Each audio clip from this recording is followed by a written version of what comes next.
क्या होता है तभी उसे आइस क्यूब में कुछ अजीब सा दिखता है। वो आइस क्यूब को गिलास से निकाल कर टेबल के ऊपर रख देता है और वो गेल को बताता है कि इसमें कुछ अजीब है। ये दोनों के दोनों जब ध्यान से देखते हैं तो पूरी तरह से हैरान हो जाते हैं। इन्हें अपनी आंखों पर विश्वास नहीं आता और अपनी बात को कंफर्म करने के लिए मैग्नीफाइंग ग्लास से आइस क्यूब को एक बार फिर से देखते हैं। इसके अंदर एक छोटा सा मेहमत होता है जिसे तीर मारकर मार दिया गया होता है। मेहमत दरअसल आज से हजारों साल पहले धरती पर हुआ करते थे, जो साइज में आजकल के हाथियों से बहुत बड़े थे। और जिस मेहमत को आइस क्यूब के अंदर देख रहे होते हैं उसका साइज बहुत छोटा होता है। इन्हें कुछ पलों के लिए कुछ भी समझ में नहीं आता और अब गेल फ्रीजर में से सारा सामान निकालती है क्योंकि उसे पूरा विश्वास है कि यहाँ पर और भी कुछ होगा। और जब ये फ्रीजर से आइस निकालते हैं तो वहाँ पर प्राचीन काल की पूरी एक सभ्यता होती है जो बहुत फास्ट काम कर रही होती है। ये लोग बहुत जल्दी तरक्की कर रहे होते हैं। गेल और रॉब को अपनी आंखों पर विश्वास नहीं आता।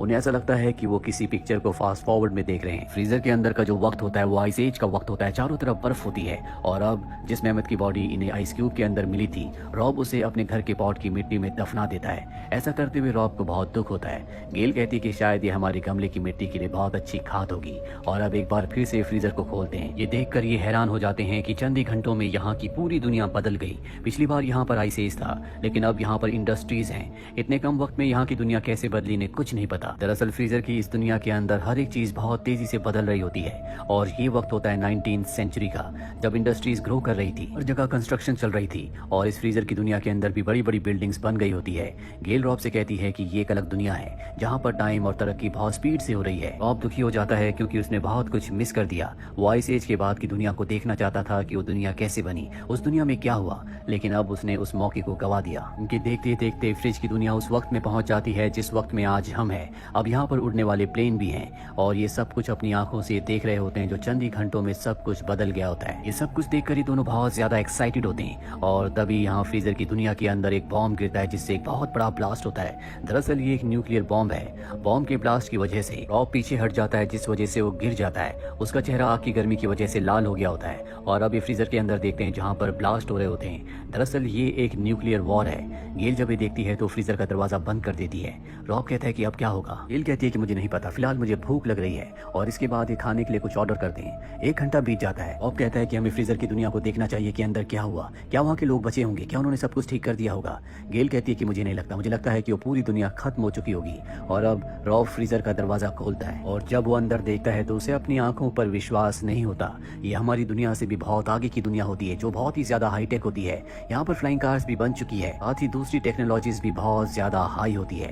ये दोनों के दोनों ये देख ही रहे होते हैं तभी शहर के बीचों बीच एक ऑब्जेक्ट आता है जो कि पिरामिड के शेप का होता है और इसके बाद वो पूरे शहर की एनर्जी को कंज्यूम करना शुरू कर देता है और अगले पल वो डायमंड शेप का हो जाता है। इसके बाद वो डायमंड शेप का ऑब्जेक्ट पूरे शहर को अपने अंदर समा लेता है और ब्लास्ट हो जाता है जिससे बहुत रोशनी पूरे घर में फैल जाती है, जो देखकर गेल और रॉब बहुत खुश हो जाते हैं। इन्हें देखकर बहुत अच्छा लग रहा होता है कि तभी अचानक से सभी रोशनियां एक बार फिर से फ्रीजर के अंदर चली जाती है और गायब हो जाती है। ये देखकर ये दोनों की दोनों उदास हो जाते हैं। इन्हें कुछ समझ नहीं आता कि फ्रीजर के अंदर जो लोग थे वो कभी वापस आएंगे भी या नहीं।